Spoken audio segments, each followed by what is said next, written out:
In a world where refrigeration is the standard, the Amish community stands out by thriving without the hum of modern appliances. They've perfected food preservation with time-tested methods handed down over generations. From bustling kitchens filled with conversation to quiet pantries stacked with carefully stored goods, the Amish remind us that innovation and tradition can go hand in hand. For them, storing food without a refrigerator isn't a survival tactic. It's simply their way of life. And one of their best-kept secrets: traditional water bath canning. If you've ever seen rows of jars filled with pickles, peaches or tomatoes, you've witnessed this method in action. At first glance, it looks straightforward. Place food in jars, boil, and you're done. But make no mistake, this is no beginner's kitchen project. My first attempt at canning peaches was a disaster. Sticky messes, jars that wouldn't seal, and the sinking realization that I might not be cut out for this.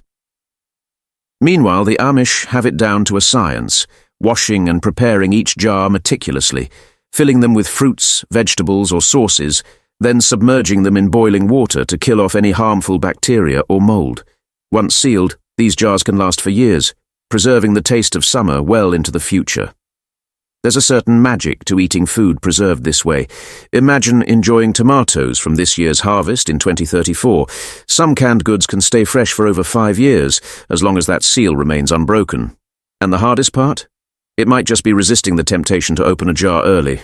Water bath canning used to be so widespread that even our grandparents likely practiced it, though they didn't call it a sustainable hack or post it on social media. It was simply survival. I once asked my grandma about canning, and she looked at me like I'd asked something as basic as breathing. The Amish, however, treat this skill as a form of art, and their canned goods become a pantry treasure trove for leaner times or harsh weather. Winter storms don't send them rushing to the grocery store. They just pull out a jar of home-canned potatoes and start cooking. While most of us are busy roasting marshmallows or tossing old receipts into our backyard fire pits, the Amish have discovered a whole other use for ashes. Instead of roasting s'mores, they've transformed leftover ashes into a powerful preservation tool. Imagine if we could use ash to preserve other things, like our joints. I'd gladly sink my knees into a bucket if it meant they'd stop creaking. Unfortunately, nature only grants this magic to food, especially eggs and root vegetables. It's as if ash preservation is nature's reminder that while we can save food, our own maintenance calls for a little yoga and care. Once you get used to the idea, using ash for food preservation starts to make sense. It's cost-effective, dependable, and certainly gives a unique conversation starter for any guests who find a bin of eggs buried in ash in your kitchen. They might look at you as if you've lost it, but they'll be the first in line for your fresh eggs when their store-bought ones spoil. Isn't that just how it always goes? Now imagine butter as more than just a toast topper.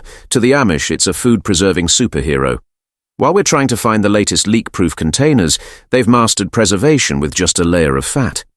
By covering cooked meat in melted lard or tallow, they create an airtight seal that keeps out oxygen, effectively barring bacteria from getting in. Think of it as nature's Tupperware. No lid required. This process, known as fat sealing, isn't for just any food. Bacon, sausage, and even duck have been kept fresh this way, lasting for months. The first time I sealed a roast in lard, I felt like I was auditioning for a survival show. But 2 months later, that meat was so tender, you'd think it had been pampered at a spa. My family was less enthused, eyeing it with a mix of curiosity and concern. But this technique really does work. No oxygen, no spoilage. It's not just about survival either. The fat keeps the meat moist, so the flavor actually improves over time, like a long, slow marinade. The French have a name for this method: confit, a practice used for centuries to keep foods like duck deliciously tender, and if it's good enough for French chefs, it's good enough for anyone. This preservation technique is simple. No special equipment needed, just a jar, some fat, and a bit of patience. Just be sure to filter the fat well. Otherwise, you might find a few crispy bits swimming in there. Some might enjoy that surprise, but I'll admit, biting into an unexpected bacon crumb has a unique thrill. The only product we'll ever promote on our channel is a book by Claude Davis, a seasoned survivalist who shares 126 superfoods and preservation techniques from challenging times like the Great Depression and war eras. We believe this knowledge is crucial for our generation to pass down to future ones. It would be a shame to see these valuable food preservation methods disappear. You can also find a book by herbalist Nicole Apollon in our store. If you're watching on TV, you can search for our channel Frugal Town on your phone or tablet and find the books linked in our channel description or any video description. While most of us are busy roasting marshmallows or tossing old receipts into our backyard fire pits, the Amish have discovered a whole other use for ashes. Instead of roasting s'mores, they've transformed leftover ashes into a powerful preservation tool. Imagine if we could use ash to preserve other things, like our joints. I'd gladly sink my knees into a bucket if it meant they'd stop creaking. Unfortunately, nature only grants this magic to food, especially eggs and root vegetables. It's as if ash preservation is nature's reminder that while we can save food, our own maintenance calls for a little yoga and care. Once you get used to the idea, using ash for food preservation starts to make sense. It's cost-effective, dependable, and certainly gives a unique conversation starter for any guests who find a bin of eggs buried in ash in your kitchen. They might look at you as if you've lost it, but they'll be the first in line for your fresh eggs when their store-bought ones spoil. Isn't that just how it always goes? Now imagine butter as more than just a toast topper. To the Amish, it's a food-preserving superhero. While we're trying to find the latest leak-proof containers, they've mastered preservation with just a layer of fat.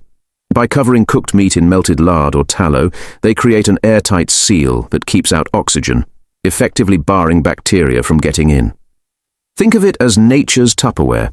No lid required. This process, known as fat sealing, isn't for just any food. Bacon, sausage, and even duck have been kept fresh this way, lasting for months. The first time I sealed a roast in lard, I felt like I was auditioning for a survival show. But 2 months later, that meat was so tender you'd think it had been pampered at a spa. My family was less enthused, eyeing it with a mix of curiosity and concern. But this technique really does work. No oxygen, no spoilage. It's not just about survival either. The fat keeps the meat moist, so the flavor actually improves over time, like a long, slow marinade. The French have a name for this method: confit. A practice used for centuries to keep foods like duck deliciously tender. And if it's good enough for French chefs, it's good enough for anyone. This preservation technique is simple. No special equipment needed, just a jar, some fat, and a bit of patience. Just be sure to filter the fat well, otherwise you might find a few crispy bits swimming in there. Some might enjoy that surprise, but I'll admit, biting into an unexpected bacon crumb has a unique thrill. Then there's fermentation, which isn't some recent trend. It's a tradition the Amish have been following long before kombucha became the hip drink of choice. Fermentation's charm lies in its simplicity. Let nature work its magic, and it rewards you with vegetables that last for ages, perfect for tough winters or to win over skeptical guests.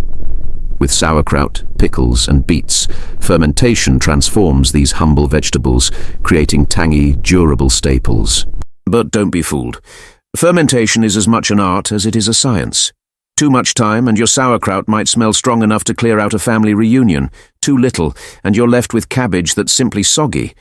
The trick is finding that balance, giving good bacteria the upper hand before the bad ones can make themselves at home. I remember my first time attempting sauerkraut. I proudly told everyone I was tapping into my inner pioneer. But I hadn't anticipated the smell. Opening that jar was like unleashing an old gym locker. Still, after a few weeks, I found beneath the funk some of the crunchiest, most flavorful kraut I'd ever tasted. My cat, however, didn't appreciate it, and avoided the kitchen for days. The science behind fermentation only makes it cooler. No electricity, no special gadgets, just a natural process that's ancient. Archaeological finds suggest that humans have been fermenting food for over 9,000 years, meaning some of our ancestors might have been snacking on fermented treats while building the pyramids. If it worked for them, it works for the Amish too. Fermented foods are the ultimate gift that keeps on giving. They have an extended shelf life and the flavor improves as they age. It's like food's way of aging gracefully, growing richer over time. If you think the first batch is tasty, wait until it's been sitting for 6 months. The flavors just get better. A quick tip though, always label your jars. Once, I mixed up my sauerkraut and pickled beets, and let's just say expecting one and tasting the other was quite the shock. Fermentation isn't only about extending shelf life. It's a way to keep tradition alive. You're preserving flavors and history, capturing a little bit of the past in each jar. The Amish have practiced this for generations, passing it down like treasured recipes and quilt patterns. No Wi-Fi, no fridges, just salt, jars and patience. Plus, fermenting is a nutritional powerhouse. It's a natural miracle that, without preservatives or chemicals, packs in probiotics that rival pricey health store supplements. For those of us who grew up hearing, "Eat your vegetables." The Amish have cracked the ultimate hack. Ferment them, and suddenly everyone's eager to dig in. Ever seen the bags of jerky at a gas station? To the Amish, that's rookie level. Drying food isn't a snack for them. It's survival, pure and simple. Long before fancy dehydrators, they used sunlight and wood ovens to dry fruits, vegetables and meats. Less moisture means less mold and bacteria, so dried food can last years, even decades if stored right. I once tasted a dried apple that was over a decade old. Surprisingly good, though a bit on the dry side, like Grandpa's favorite jokes. One Amish family I visited had shelves stacked with dried fruits and venison strips, looking as fresh as ever. The father told me, "With 7 kids, you learn to make food last, or it disappears fast." Watching those kids swarm around mealtime, I could see his point. In ideal conditions, some dried foods can last up to 20 years. Imagine finding a jar of dried tomatoes in the pantry that's older than your teenager. They'd still be good to eat. Drying isn't just about survival, it's space-saving too. That's why dried apples, apricots and beef became staples for travelers, farmers and even astronauts. NASA adapted ancient drying methods for space meals. I tried drying apple slices on a tray in the sun once, channeling my inner pioneer, only to return hours later and find my neighbor's dog had finished them. So yes, the Amish not only know how to dry food, they know how to keep it safe. The trick to drying is balance. Too much moisture and mold takes over faster than relatives at a lottery win. Too dry, and you've got food tough enough to be a makeshift weapon. Ever bite into rock-hard jerky? It could double as a tool if the apocalypse came. The Amish have perfected meat drying in wood-fired ovens. Not only does it work well, but the smell is also mouth-watering. Stepping into a room of drying meat feels like entering a rustic kitchen where survival is on the menu. Here's a fun tidbit. Dried meat wasn't just an emergency staple, it was also a go-to snack back in the day, perfect for a midfield nibble. No need for energy drinks when you have venison jerky to keep you fueled. If gold coins sound like treasure, think again. For the Amish, a well-stocked root cellar full of potatoes, apples and carrots is a real fortune. Root cellars are like nature's fridges, minus the hum and risk of power outages. Tucked underground, they're cool, dark and damp enough to keep food fresh through the toughest winters. Have you ever wondered why root vegetables don't stress about shelf life? They thrive in root cellars, where temperature and humidity remain stable despite the outside weather. On my first visit to a root cellar, I felt like I'd walked into a farmer's paradise. Bins of potatoes and rows of shiny apples looked like treasures, each one ready for the months ahead. This ancient method has been around for over 2,000 years. Even the Romans stored food underground, though I bet Caesar would have traded his laurels for a crunchy carrot or two from an Amish cellar. What's incredible is that root cellar stored apples often taste better with time. They soften just enough, their flavors maturing like a fine wine without the next day headache. Walking into a root cellar feels a bit like stepping into an old library, except instead of books, you're surrounded by turnips and potatoes. Knowing this food will last without using a single watt of electricity is satisfying, and it's a workout too. Lugging baskets of apples up and down the cellar stairs will make you think twice about complaining over grocery bags. I once helped a friend load their cellar thinking it'd take an hour. By the end, I'd carried so many pumpkins, my arms practically demanded union rights. Root cellars also serve as gathering spots for the Amish. People come to trade tips, swap produce, and joke about how those sturdy turnips outlast everyone's Monday morning mood. One elder told me, "Keep your root cellar full and your neighbors guessing. That's the secret to happiness." Salt isn't just for fries. It's an ancient, preservative warrior. Entire economies used to revolve around salt, and even Roman soldiers received it as payment. For the Amish, salting is a preservation technique that stood the test of time. When you pack enough salt around something, you're not just seasoning, you're waging war on bacteria.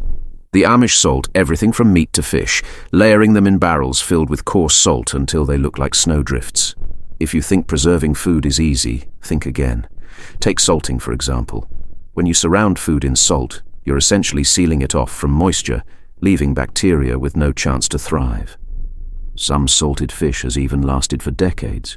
It's an old method, predating refrigeration and, honestly, proving a bit more resilient than my New Year's resolutions. I once tried salting a ham, thinking it would be a breeze. Spoiler, it wasn't. Salt got everywhere, between my fingers, under my nails, even in my shoes. And when I finally finished, I underestimated just how heavy that ham would be. It was like carrying a squirming toddler, only covered in salt. But despite the mess, the ham tasted amazing and kept for ages. Still, I'm finding salt crystals in the kitchen to this day. Salting is no small task. It takes patience and a good deal of salt, but the reward. Meat that tastes freshly smoked, even years down the line. Pickling, on the other hand, is another Amish staple, and it's more than just a way to spice up a sandwich. Vinegar pickling is their trick for making food last far beyond the bread it's meant to be served on. Think about it. A simple cucumber dunked in vinegar can outlast most pantry items. And vinegar doesn't just add flavor, it's like a protective agent, making bacteria think twice before moving in. The Amish pickle everything: cucumbers, eggs, beets, and even onions. Vinegar does double duty, going from salad dressing to preservation expert. This technique dates back centuries, with ancient civilizations using vinegar long before Caesar dreamed of empire building. Here's a wild fact. An unopened jar of vinegar-pickled food can stay good for over 5 years. Imagine modern expiration dates lasting that long. My first pickling attempt was a learning curve. One wrong move with the salt-to-vinegar ratio, and the pickles turned out either overly sour or mushy. My family gave them a brave try, but let's just say they've been steering clear of my pickling project since. There's something poetic about a jar of pickled eggs, though, sitting there, preserved and unchanged, waiting for a potluck appearance. And hey, if I were a cucumber, I'd choose pickling too. Immortality in a jar. Then there's smoking, an art the Amish have perfected. You might picture smoking food as something for barbecue aficionados, but for the Amish, it's a practical way to keep meat fresh. Smoking not only adds flavor, but also acts as a natural preservative. The smoke forms a barrier that bacteria can't penetrate, allowing smoked meats to stay fresh for years when stored properly. The process starts by selecting prime cuts of meat, which are then hung in a smokehouse to absorb the smoky flavors while drying out. The result? Smoked meats that taste gourmet even a year or two later. They don't stop at meats either. Amish families also smoke fish and cheeses. Imagine pulling out smoked cheddar from your pantry, ready to eat and packed with flavor. This preservation method has ancient roots, going back to early civilizations that realized smoked meat stayed good far longer. I tried my hand at smoking chicken wings once, going all out with spices and excitement. But when I took a bite, I realized I'd gone a little too heavy-handed. Lesson learned. While smoking is delicious, it's all about balance. And then there are the herbs, more than just sprigs for your mashed potatoes. Herbs like rosemary and thyme are packed with natural antimicrobial properties, acting as food's first line of defense against spoilage. In Amish kitchens, these dried bundles of green are more like secret survival weapons. Instead of letting them wilt in the fridge, the Amish dry their herbs and hang them from the ceiling, ready to add flavor to anything. Thyme has a fascinating history too. Ancient Egyptians even used it to preserve mummies. So next time you sprinkle thyme on your roast, know it's been keeping food fresh for thousands of years. Drying herbs in the Amish way is not only practical, but also deeply connected to nature. The herbs serve a dual purpose. They add flavor and keep food fresh. Picture a winter stew, simmering with vegetables from last summer and herbs dried months ago. That's the kind of meal that warms you up from the inside out. One year I tried drying oregano from my garden, thinking it would be a great way to store herbs. But my cat had other plans, sneaking leaves whenever I turned around. I should have hung it higher up or set up a cat guard. The Amish approach to preservation shows their deep respect for nature. They know how to make the most of every ingredient, ensuring nothing goes to waste. Each herb bundle hanging in their kitchens is a testament to resourcefulness. While most of us rush to the store for fresh herbs that often wilt before they're used, the Amish have mastered the art of drying, turning them into a reliable pantry staple. Like that trusty jar of pickles, dried herbs are part of their survival toolkit, keeping meals flavorful and safe without refrigeration. While most people might panic if their fridge breaks down, the Amish would just laugh. They've been thriving for generations with their old-world preservation methods. Imagine popping open a jar of homemade pickles, the tangy crunch, the fresh taste. There's nothing like it. I once made pickles to impress some friends, but my experiment was a bit too adventurous. They were, shall we say, an acquired taste. Still, that's the charm of home preservation. Each attempt is a new lesson in patience and creativity, and wouldn't it be wonderful if we could preserve memories as well as the Amish preserve food? Family gatherings, shared laughter, and recipes handed down, they all add to life's rich tapestry, just like a well-stocked pantry.